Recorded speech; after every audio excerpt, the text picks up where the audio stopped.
মানুষ শুনো, সময় থাকতে রবের দিকে ফিরে আসো।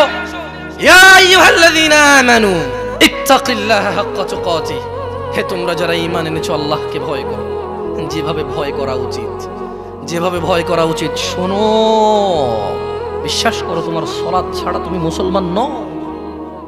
তুমি মনে করো নতুন শুনেছো, এটা 1450 বছর আগের কথা, তুমি কখনো ভেবেই দেখোনি, খুঁজেই দেখোনি।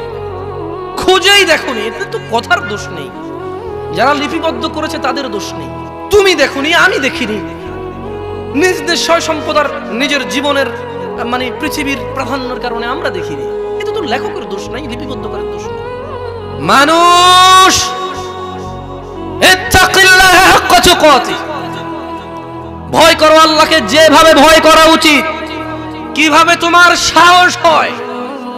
মুয়াজ্জিন বলে হাইয়া আলাস সালাহ, নামাজের দিকে আসো। মুয়াজ্জিন কেন বলে? কারণ আল্লাহ বলেছে ইয়া আইয়ুহাল্লাযীনা আমানু আকিমিস সালাহ, হে তোমরা যারা ঈমান এনেছো নামাজ প্রতিষ্ঠিত করো।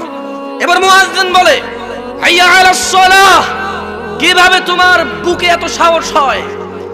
ইত্তাকিল্লাহ ইয়া নাস, ইয়া মুসলিম, ইয়া মুমিন, ইত্তাকিল্লাহা হাক্কা তুকাতিহ, আল্লাহকে ভয় করো যেভাবে ভয় করা উচিত।